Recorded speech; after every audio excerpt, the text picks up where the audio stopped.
Hey everyone, it's Pearson. I'm so blessed to have been crowned 2026 Miss Jabberwock, and I just want to say thank you so much to everyone who has supported me with fundraisers or just donations in general and everything, including my parents and also Sasha for using her platform and also helping me as well. Just thank you so much.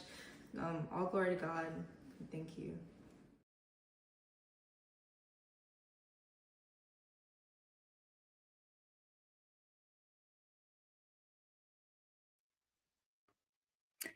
Good evening, everyone, and welcome to the Legal Score. I am your host, Sonja Pearson. I hope everyone is having an amazing night. I am live, so when you see the little red button up in the top left corner of your screen, come on and say hello. Let me know where you're watching from. Welcome to my new YouTube subscribers. Thank you so much for joining the Legal Score, formerly Prim and Proper Sports. We are effectively in full name swing mode. I am not an attorney. All opinions expressed are that of my own. I will be speaking about sports tonight on my normal Wednesday show. On Saturday at 4 p.m., I have an all dedicated show, Eastern Standard Time, 4 p.m., to legal and current events. And I welcome all of you to join me and to discuss what's going on in your neck of the woods and any topics you are interested in me showing. I'd like to give a shout out to Pink Fan Fur for all the promos and for Brian B.A. Arntz, who does all the theme songs and everything. And of course, you heard it here first. Congratulations to my niece, Pearson Haley Jones, who was crowned Miss Jabberwock 2026 on Sunday for the High Point, North Carolina chapter of Delta Sigma Theta Incorporated. So, congratulations to Pearson. And thank you so much to all of you who have supported her through thoughts, prayers, as well as financial support as she did this huge fundraiser for a scholarship. We've been doing this since December, and I know that her parents, Anissa and JT Jones, are definitely glad this is behind us. I know Pearson is glad that it's behind her, that she's won, and I am definitely glad as well. But we'll be giving those of you who are joining us a little late an opportunity to hear that. Thank you again around the halfway point. And make sure you stay tuned here to McGrath Podcast Network for shows throughout. We have a lot of new shows, y'all, including some movie reviews. The BW show is with James and Brian, who do movies. You can actually ask them what movies to review. No movies too old or too new to be reviewed, as long as it has been viewed by the public. Like, it's not a private or anything. But anyway, all right, guys. So let me go ahead and jump over here to these comments. Thank you guys for joining me tonight. Hey, what's up, McGrath Network? And hello to Pac Bay. Thank you so much, Yoli, for joining me. Okay, she done change herself to Pac Bay. And thank you. Yes, congratulations to Pearson are in order. And hello, Caleb. Um, Thank you so much for joining us tonight. You have been flagged, sir, because that comment is with profanity. We don't do that here. All right, let's talk to my Panthers family first. I'm going to be talking about tonight NFL, NBA, and MLB news. And you guys know it is what? March Madness will be kicking off here. Or should I say tossing off here really soon? Let's go, Duke.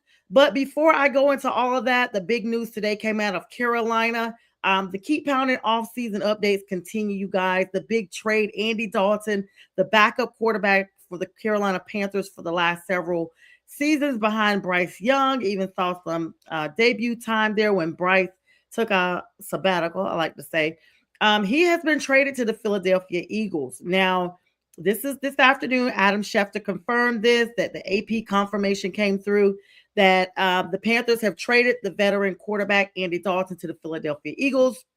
This is going to be a 2027 seventh round draft pick. So not this year, but next year towards the end of the draft, the Panthers will receive that selection courtesy of this trade. With the recent signing of Kenny Pickett, our new quarterback backup, you guys had to know that this was forthcoming. I actually talked about this last Friday on Friday with the fellas, that I saw this coming, and it has come to fruition. Kenny Pickett, of course, solidified a 1-year deal, and the Panthers actually are feeling comfortable with moving on from now 38-year-old Andy Dalton. The red rifle just doesn't seem to always have the ammunition we're looking for. So this is going to serve for Kenny Pickett to serve in that number 2 role without an issue, being the primary backup to Bryce Young while adding a future asset to this team. Another backfill addition, AJ Dillon, guys. You guys know that name, the running back guru. Heavy run game. In fact, signed with the Panthers, 1-year deal with him. The contract, he's expected to provide short yardage and goal line support for Chuba Hubbard. You guys know Rico Dowdle is no longer with us. So we're definitely looking forward to AJ Dillon. Big name there coming into Carolina. I'm super excited about that. And Jonathan Brooks, y'all, we just have not seen what we thought we were going to get. This is now going into the third season since he signed with us. Of course, he signed, was injured, did not play, came back the second season, played, and the entire medical team, for the most part, was relieved of their duties because he was cleared too early and got re-injured. So this brings in Trevor Shane. Let me get his name correct because I heard that it's not Etienne, you guys. His brother's like, it's Shane. Now that he's going back to the Bayou State, he's making sure from Jacksonville that he's getting the pronunciation correct. So Trevor's Shane. Dylan, of course, is adding a veteran presence to the backfield. And this is because Rico Dowdle, as I said to you guys, has gone on to the Steelers. Key defensive and special teams re-signing in Charlotte that were really big. Dan Morgan, of course, been busy retaining his guys to ensure continuity for the team. Travis Gibson, the offensive linebacker, re-signed to a 1-year deal. He was a midseason spark, y'all, and then it kind of just fizzled out. But he was coming from the 49ers and is expected to have a more expanded role in our new season.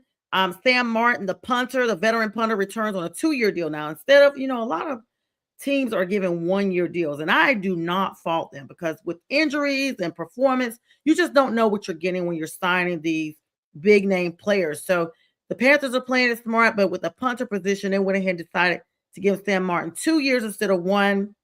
And he was a top 10 punter last season, landing 27 punts inside the 20-yard line. So that's a big sign for the Panthers.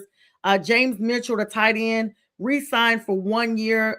Guys, he provides critical depth behind Jatavian Sanders.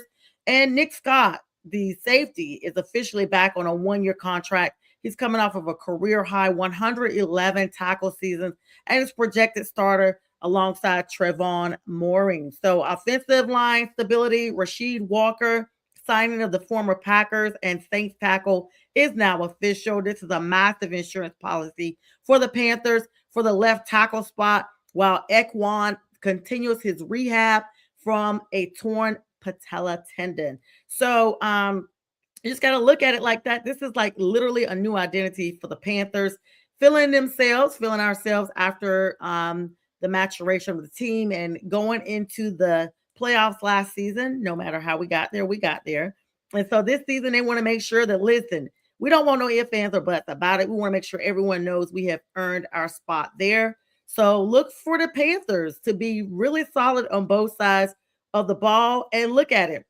If you're looking at the Panthers roster today versus 48 hours ago, y'all, you see a team obsessed with depth and competition. By moving Andy Dalton away today and, getting that 7th round pick in 2027, it kind of signifying for the team that we're moving forward in progressive nature as well. Confidence that Bryce Young needs. And this is going to be awesome with Kenny Pickett coming to the table. On the defensive side, $120 million has been invested in the Panthers defense with Jalen Phillips. Reported earlier this week, he's now paired with the return of Travis Gibson and Nick Scott.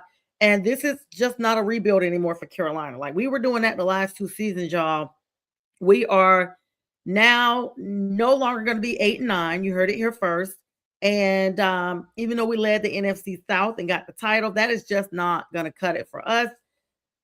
Barely going back to the 500 mark. We're talking about going upward. And this was our first move since 2017. So we are capitalizing upon those strengths and moving forward. So congratulations to the Panthers. Congratulations to Andy Dalton for landing with the Eagles, whatever that situation looks like, because he still has a lot of playing in him. And so it's going to be interesting to see what he does up there with Jalen. So Jalen, excuse me. I thought I said Jalen. I want to make sure you guys know who I'm talking about. All right. So high activity trade window has been going down. Uptick in trades, according to Adam Schefter. I follow him on all the socials.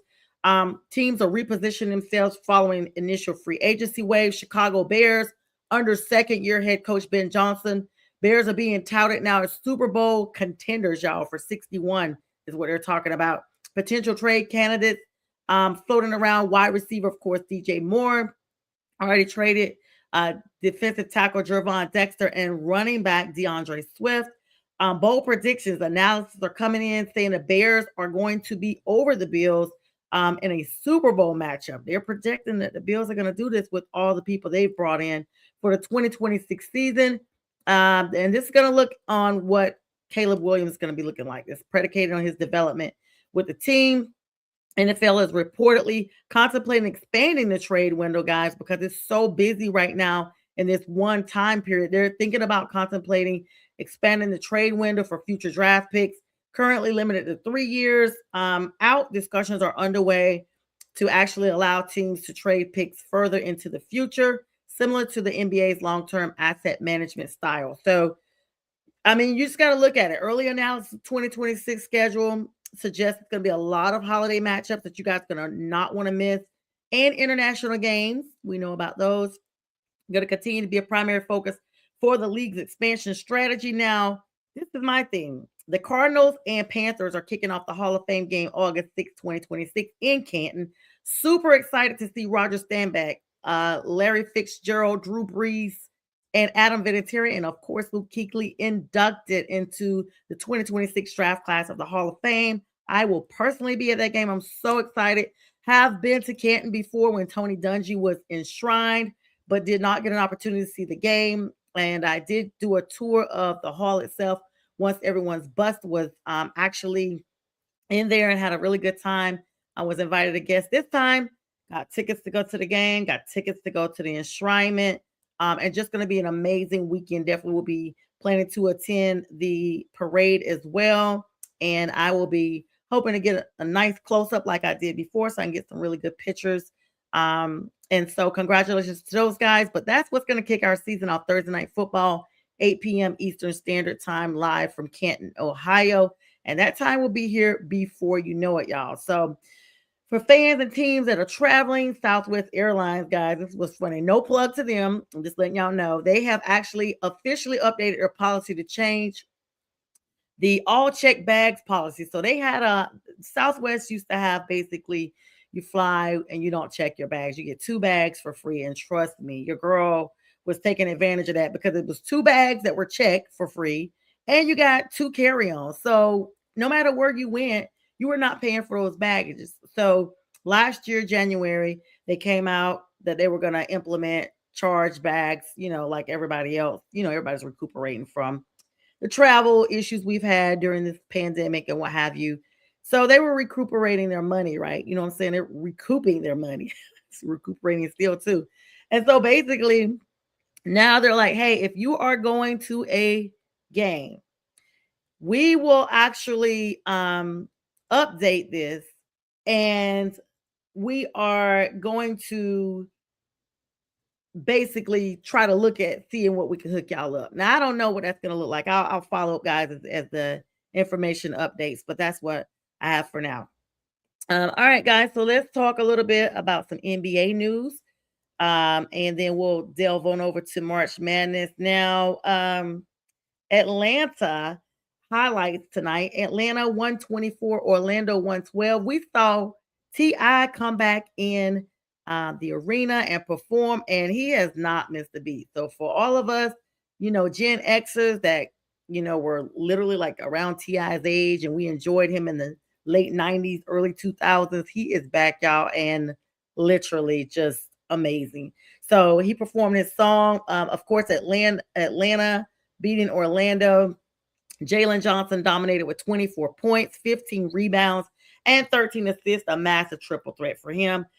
Paolo Banchero countered with 18 points and 10 rebounds in that loss. Excuse me. Boston 120 over Phoenix 112. Jaylen Brown exploded for 41 points, 7 rebounds, and Jason Tatum's back, y'all. 21 points to secure the win for the Celtics. I'm a big Jason fan, Duke alum. So welcome back, Jason. Of course, the New Orleans Pelicans, excuse me, 129 over the Mavs, 111. Rookie sensation Cooper Flag, another Duke alum, led the way with 21 points, 8 assists. Zion Williamson, another Duke alum, he needed Cooper there, y'all, contributed 27 points, 4 rebounds. We are glad to see it, Zion. Maybe he just needed some, reaffirmation from one of the homies. So congratulations to the Pelicans getting it done. Chicago, massive blowout. The Bulls, bull all over the Memphis Grizzlies, 132-107. Matas Buzelis has a standout night with 29 points and 7 rebounds. Golden State Warriors, you guys, you haven't seen them look too tough, but they got it done over the Washington team tonight, 125-117. Bilal Koulibaly, 21 points, 8 rebounds, and Guy Santos, 18 points, led a balanced Warriors attack. Now the Lakers eased on by Houston 100-92. LeBron James, that dude will not age, y'all. LeBron is continuing to defy age, y'all. Posting 18 points, 5 rebounds in a very defensive struggle game. Related news with the NBA.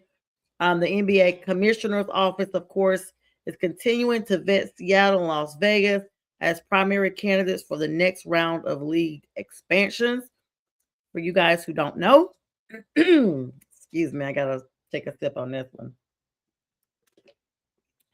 Seattle has not had a team since the Seattle Supersonics. So Seattle fans will be super excited to know if they're getting a team back. I honestly hope they do. But there you go. Oh, and by the way, this is a great plug to shout out one of our colleagues on the platform, Bo Crouch. He does some of my backdrops and stuff too. Today is his birthday. So happy birthday to him. He was on an earlier show tonight, 6 p.m. I guess he showed up on our network. But anyway, he's always here. So happy birthday to him. Huge Hawks fan, huge Seattle fan all around. Now the power rankings are like OKC is remaining at the number 1 position, while the Lakers have actually jumped to number 3 following their recent win streak. And let's not forget about my Hornets. Go Hornets. All right, look at this. Some MLB spring training news, y'all. Roster has been trimming across the boards. There's transactions and signings throughout everywhere. Teams are making final roster decisions as opening day approaches. The last 48 hours have been extremely busy. A flurry of optioning players for the minors. Significant transactions that happened within the last day, today and yesterday, that being the Los Angeles Dodgers signed Logan Allen to a minor league contract, selected the contract of 3B Santiago Espinal from AAA Oklahoma City. The Boston Red Sox have signed veteran reliever Tommy Knife to a minor league contract. And Philadelphia Phillies, Johan Rojas has begun serving an 80-game suspension for violating the MLB drug program. Y'all, so 80 games is a lot. It doesn't seem like a lot, but it's quite a chunk out of the season. And y'all do know that they test for substances all the time. So if you see someone else has been suspended for PED or what have you, like, I don't know why you keep doing it, but he's suspended. The St. Louis Cardinals optioned their Richard Fitz to a AAA Memphis. Washington Nationals optioned highly touted catcher Harry Ford to Rochester. And the Pittsburgh Pirates have had a busy day for assignments, sending Hyung Sung Lee and Carlos Caro and Abdiel Feliz to their respective minor league levels. All right, y'all. So the rest of this show, I have to make sure before I jump over here that I have not missed anything before I pop over, because it's always a lot of stuff going on. The next section of our show will be dedicated to the NCAA. It is March Madness, and we'll be talking about that. Let's see.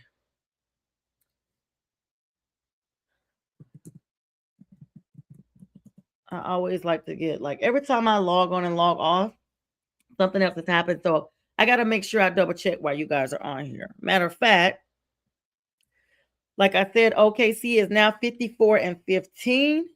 They are leading that number one spot. They're the first team in the Western Conference to clinch a guaranteed top six seed spot in the playoff tournament, the play-in tournament, that is. And so this is their ninth straight victory. The Thunder are currently the odds-on favorites for repeating as champions. CBS Sports is highlighting the early success of LA Clippers mid-season acquisition of Darius Garland. You guys know him, right? So since they traded James Harden to the Cavaliers for them, the Clippers are 34-34. Not too shabby, right? They've rallied above their 500 mark and are currently in the thick of the Western Conference play-in tournament. So the Pistons, another team, the Detroit Dominants. You guys got to remember the Pistons are literally looking like the bad boys that I used to, know, 49-19. They hold the best record right now, y'all, in the Eastern Conference, despite Boston, looking better. Detroit is there, and they are leading a big 4.0 game. So there's that. They actually beat the Wizards 130-117. Jalen Duren was absolutely dominant, posting a career high 36 points and 12 rebounds. And the worry, though, All-Star Cade Cunningham left the game, y'all, in the first half with back spasms. So he's now listed as day-to-day. So, B, that's your team.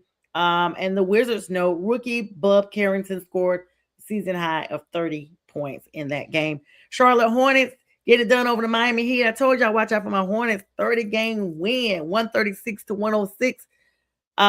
This is a statement.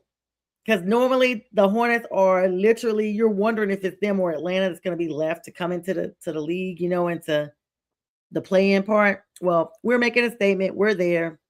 LaMelo Ball, of course, scored 30 points. Musa Diabate controlled the boards with 13 points, getting it done. New York Knicks, another big game, 136 over the Pacers at 110.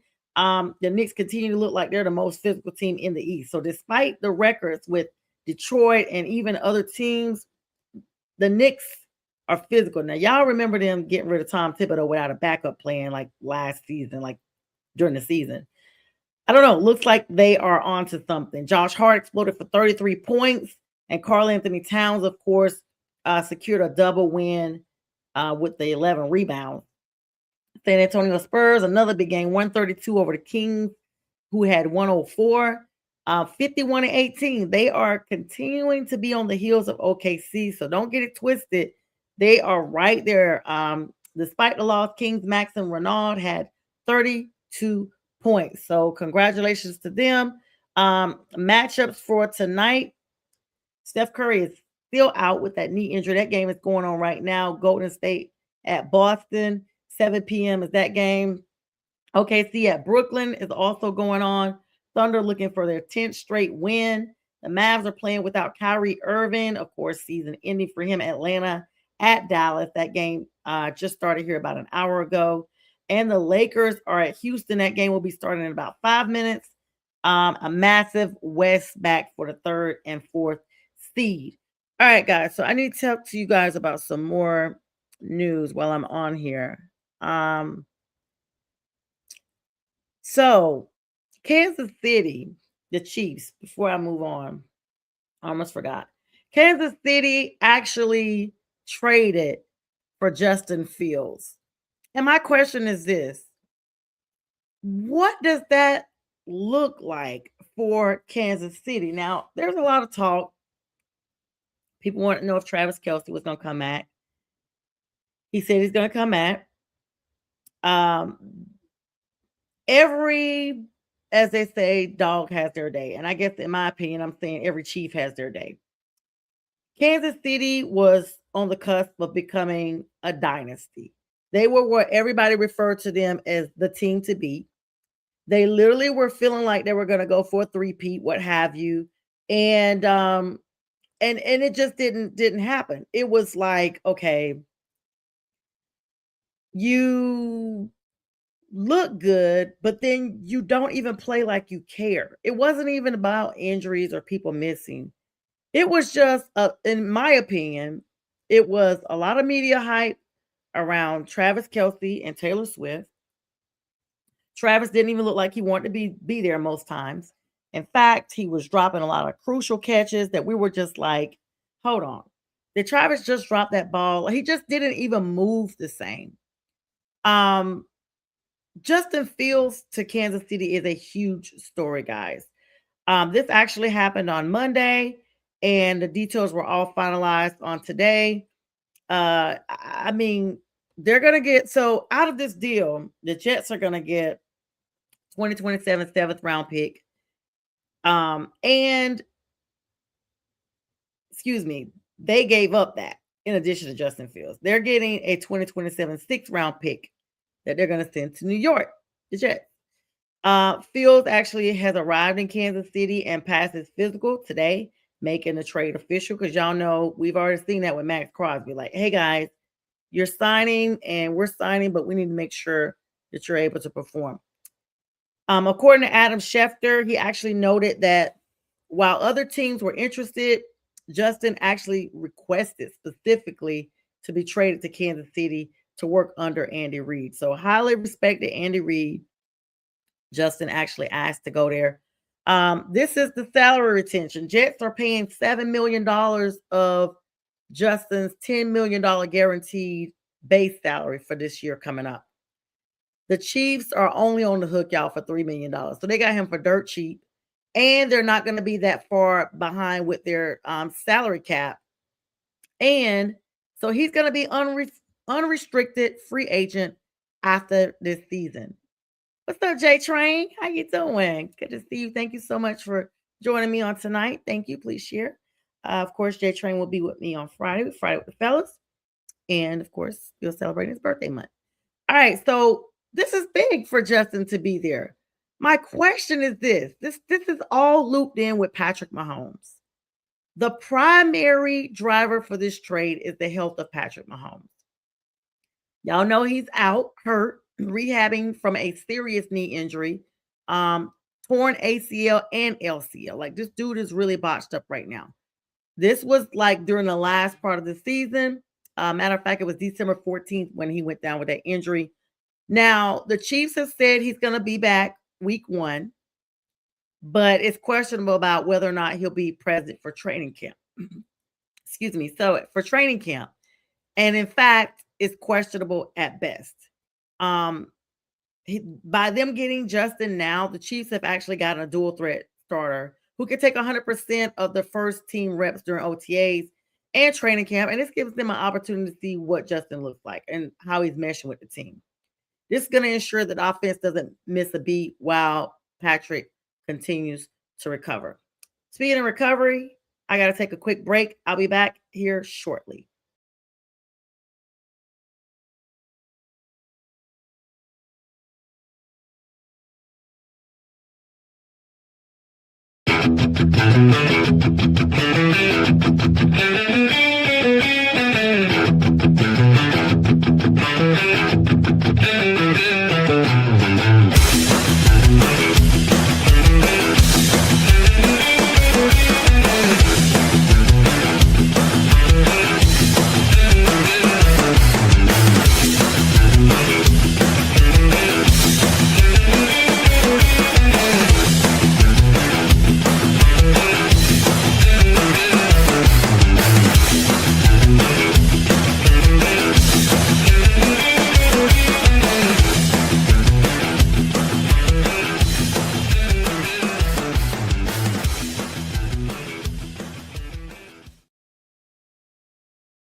Hey everyone, it's Pearson. I'm so blessed to have been crowned 2026 Miss Jabberwock, and I just want to say thank you so much to everyone who has supported me with fundraisers or just donations in general and everything, including my parents and also Sasha for using her platform and also helping me as well. Just thank you so much. All glory to God. Thank you.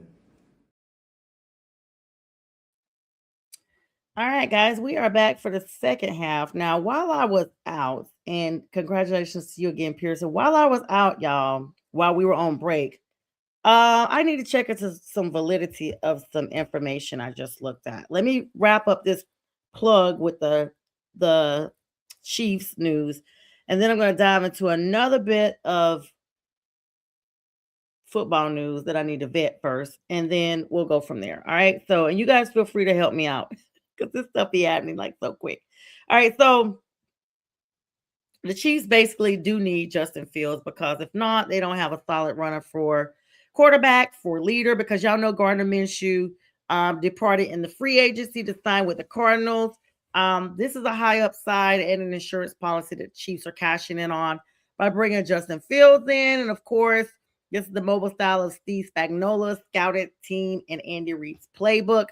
Uh, Fields' tenure in New York was just short lived. Y'all, I mean, it's just been a lot around this young man. He signed a 2-year, $40 million deal with the Jets in 2025. He started 9 games, going 2 for 7, threw for 1,259 yards, 7 touchdowns, and 1 interception while rushing for 383 yards and 4 touchdowns. He was benched multiple times in favor of Tyrod Taylor before finishing the season on injury reserve with a knee injury himself. So he's not even 1,000% healthy. The Jets signaled the end of Fields' experiment last week when they traded with the Raiders to bring back Geno Smith. And that's still like it's unsettling. Chiefs Kingdom, of course, landscape has shifted with Patrick Mahomes still fighting his way back with that devastating double ligament tear. Brett Veach actually just pulled off an amazing feat for the price of a late round pick swap and just $3 million against the cap. Justin Fields is now a Chief. So think about the possibilities. Fields arguably is the most athletic runner at the position, not named Lamar Jackson. He now gets to sit in the same room as Mahomes and Andy Reid. And whether he's keeping the seat warm for week 1 or if he's going to serve as the ultimate gadget weapon later in the year, this move is going to signify that Kansas City is not leaving their 2026 title to a chance of defense. I mean, they are not going to bank on it. They're trying to be heavily offensive involved. Adam Schefter actually reported this earlier and said that Fields wanted this. He wanted the Reid system, and now he's gotten it, and he has a chance to possibly revive his career. So kudos to Justin Fields. I don't know what that's going to look like, but it's going to be definitely amazing. What's up, CJ? Oh my gosh, I literally just talked about the Jets. I've got to have CJ on here soon. Y'all remember CJ, the painkiller? I don't think he goes by that anymore, but he still will be joining me soon. Diehard Jets fan. He actually said he was happy about Geno Smith returning to New Jersey, New York. And so that's going to be interesting to see. I look forward to having CJ on soon. I have a guest on next Wednesday, but possibly I can get CJ connected here before the month is over. All right, guys. So let's talk about some news. Let me start off with one news that I need to talk about. We're going into college right now, guys. This, of course, is March Madness. But before we get into any of the madness, it's just amazing. I'm going to probably talk about this a little bit more on my Saturday show, The Legal Score, 4 p.m. Eastern Standard Time. It's my new spinoff that I talk about sports, but then just a little bit more. No, I'm not an attorney, and none of the expressions that are relayed on here are legal advice. I'm a law student, but not an attorney. And even when I become an attorney and I continue to do this, it will still not be solicited legal advice, but just my opinions. So anyway, guys, this is the big thing. Now, there are a lot of teams that actually have really good talent. Now, my first story is about guard Aiden Holloway, star athlete, just had a huge NIL deal signed, ready to go, ready to get his money, and then has an issue with law enforcement.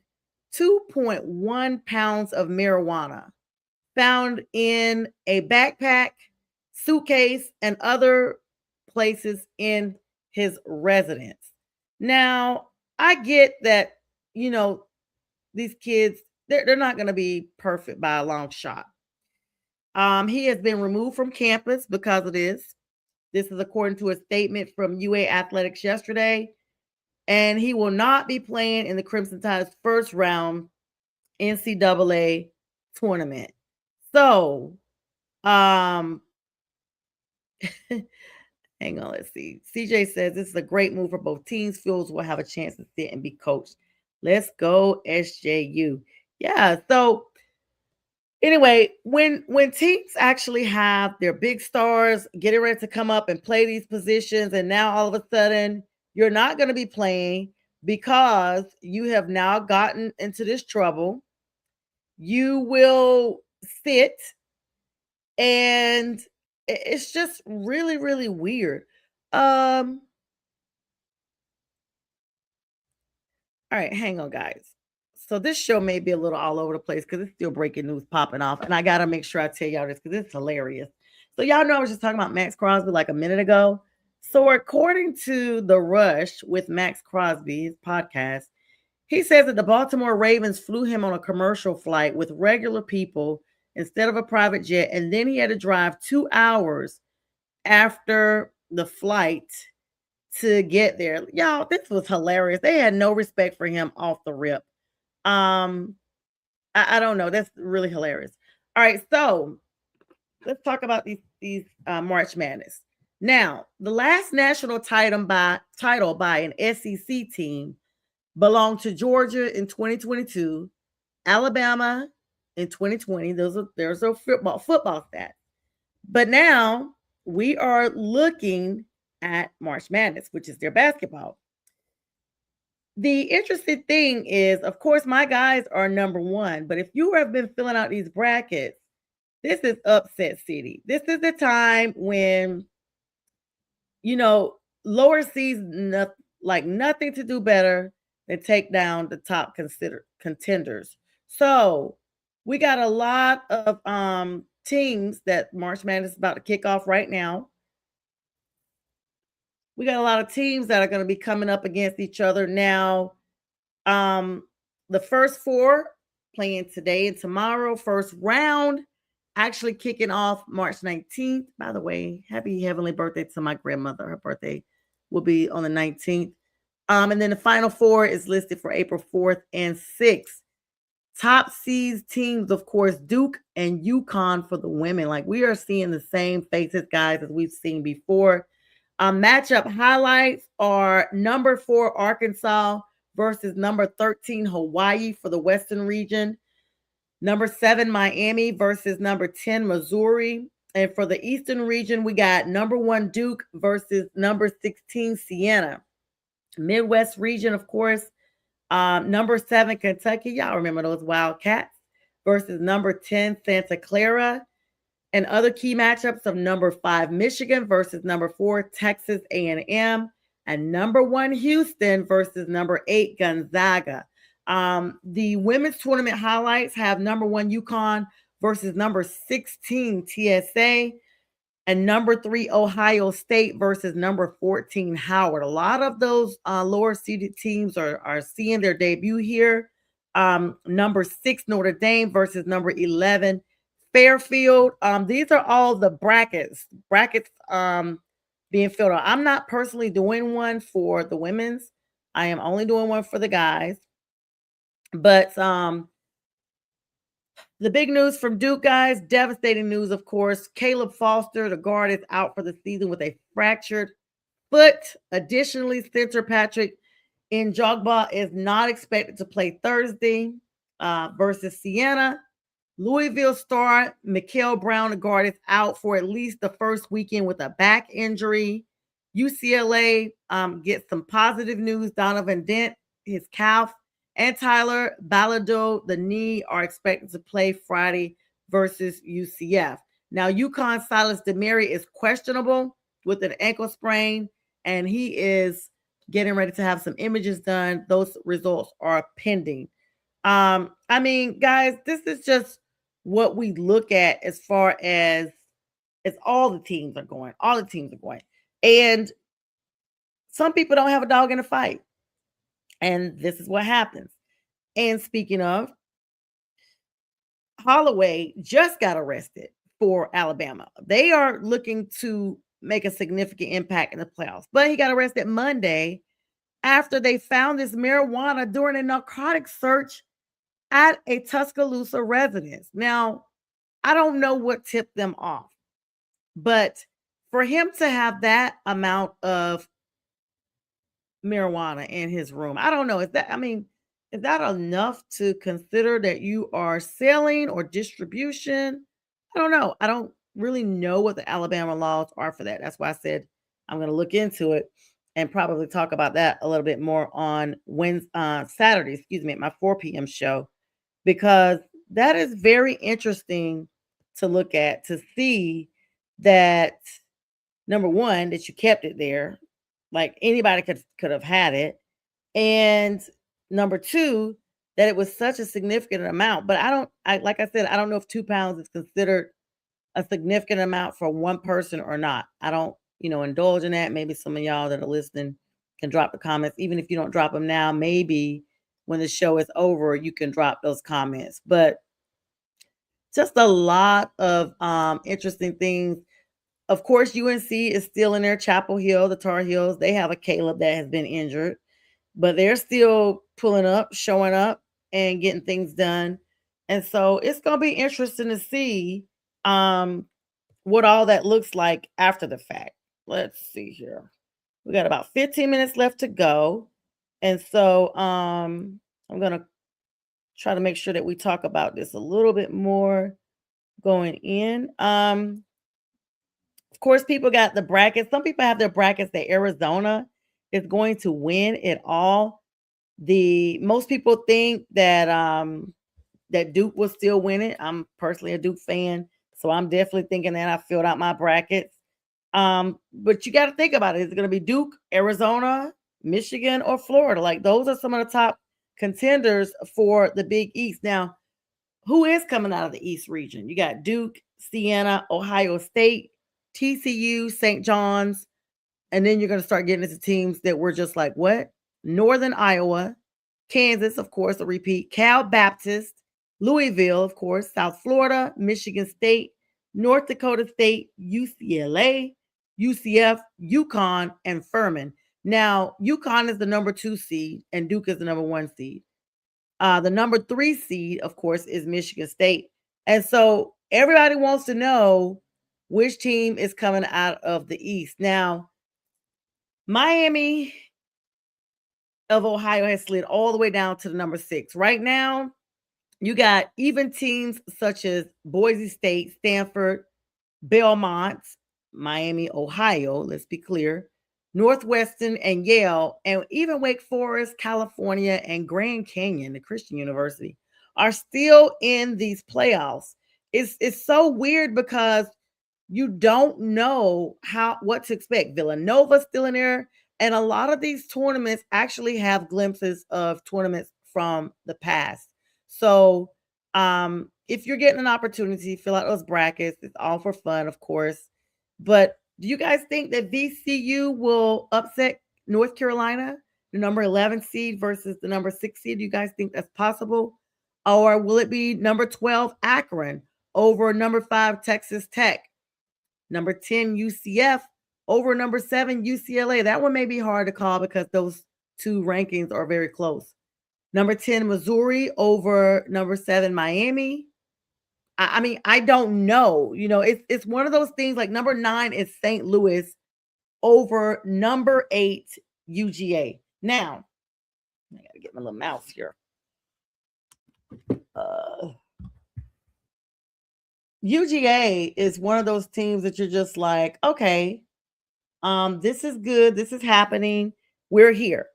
Then you got number 11 SMU, Miami, Ohio over number 6 Tennessee. Number 11 Texas over North Carolina State. Could be the Wolfpack over number 6 BYU. If it is State, I'm rooting for them. And then High Point. Shout out to High Point. Number 12, the private university over number 5, Wisconsin. Like, everybody is here and everybody's sneaky good at the last minute. So you just don't know. Then you got number 10, Santa Clara. Could they possibly upset those Wildcats? Number 7, Kentucky.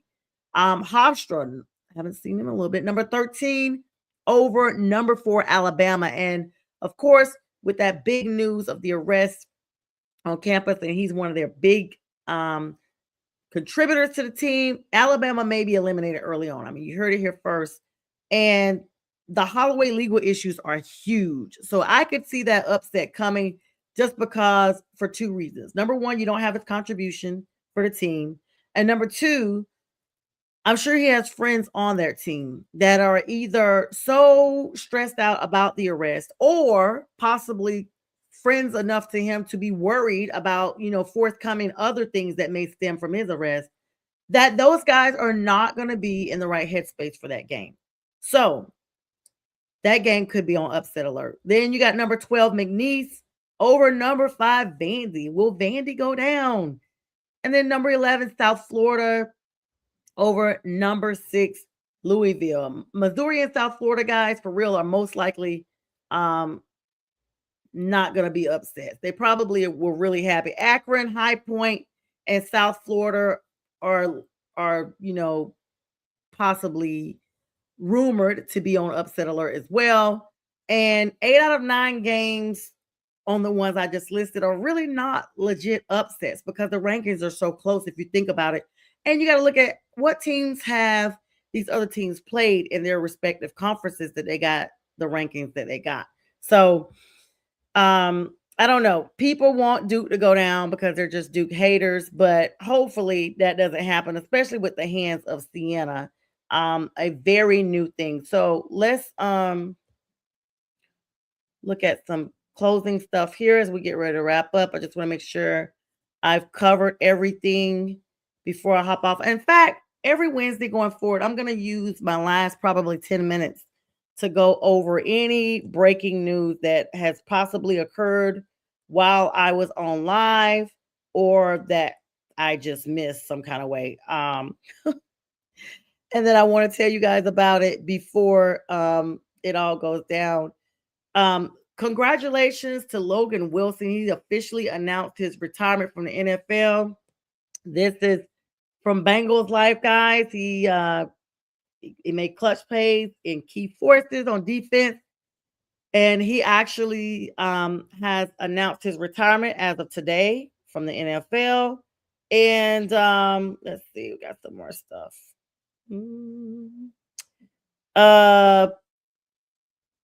Wow. I know this is not true. So it looks like Greg Olson may temporarily reclaim Fox's number 1 spot after Tom Brady's $375 million deal basically caused his demotion. I'm going to have to follow up on that, guys, because I had not heard about that. And I want to know your thoughts on Kyler Murray going to Minnesota. Have they really given up on JJ McCarthy? Are we too far behind to grab them back? Also, Darius Slayer's retiring from the NFL. Got a championship with the Eagles. He announced his retirement on social media. I guess, people are saying he may retire as a Buffalo Bill and all this, that, and the third, but he is like Eagles or a bust and looks like, looks like Greg Olson will be back in that number 1 spot. This is weird because I guess people got money hungry and they weren't able to solidify what they needed to as far as the deals, but he's going to be going back. All right. The Steelers are trading with Jacksonville for Brian Thomas Jr. That happened a couple of weeks back. And let me see. I already told you guys about the big news. The Panthers getting the Eagles' A.J. Dillon. And the Broncos are trading for Jalen Waddle. Now, y'all know Mr. Waddle, Mr. Duck himself out of the Dolphins. Dolphins are cleaning house after they got rid of Coach down there because it's just like, wait a minute. Everybody is out. So Broncos are trading for wide receiver Jalen Waddle. They're going to be getting him and a 2026 4th-round pick. The Dolphins are getting the Broncos 2026 1st-round pick, y'all, which they're picking number 30 because y'all know they were almost Super Bowl champs. And they're getting a 3rd-round pick, and they're getting a 4th-round pick. And so that is going to be huge. Tyreek Hill signing with the New England Patriots is also big news. You guys know about all of that. And T.Y. Hilton, I almost said it wrong, guys. The former Pro Bowler from the Colts is now announcing his retirement from the NFL after 11 seasons. He's 36 years old, caught 638 passes for 9,812 yards and 53 touchdowns in 146 career games. Hilton is a four-time Pro Bowler, 2014 through 2017, and a one-time NFL receiving yards leader in 2016. He last played in the NFL in 2022 for the Cowboys. So T.Y. Hilton has retired, guys. And by the way, Darius Slay has actually been in the league for 13 seasons. So a lot of people retiring, moving about. I'm trying to make sure I got everything. Christian Kirk, the former Texan, has signed with the 49ers. Carl Taylor Britt has signed from the Bengals with the Colts. And I think that is all I have for right now. Of course, the Aaron Rodgers crap is still hanging around, trying to see if he's going to sign or not. And I think that's pretty much it. I will say this. The Buccaneers have also, I still can't get over them letting Mike Evans go to the Yay area. They're signing Alex Anzalone from the Lions. That news came out last week as well. And let's see. I think that's all we have for now. You guys know Teddy Bridgewater is going to the Lions. There's also just a lot of moving around, and still will be moving around even after this show commences to end for today. So you guys just make sure that you stay tuned on our network because we do have a lot of stuff going on. Dolphins return. They're signing Jarvis Landry. Let's see. Hang on. He's been out of the league since 2022. He's looking to make a return with the Dolphins. Of course, the former Browns wide receiver. We have not heard about him. I literally forgot all about him. He's looking to come back, make some comebacks. Jeez.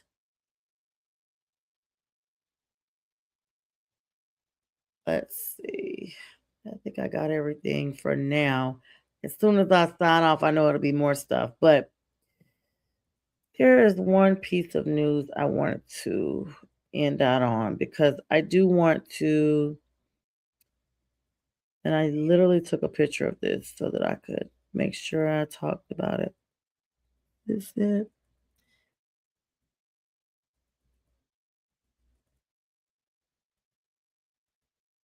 Give me a second, guys. I may have to actually look this one up.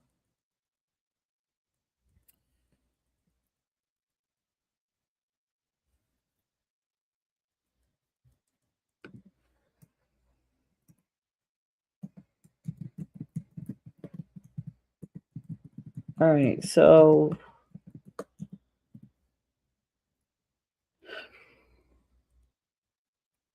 this news, and then I'm going to switch it back positive, and then we'll hop off of here. Rex Culpepper, the son of former NFL defensive tackle Brad Culpepper, tragically passed away after a dirt bike accident here in Georgia this week.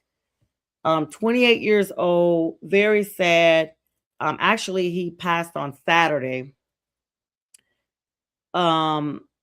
It was just really sad. Syracuse University, of course, confirmed this.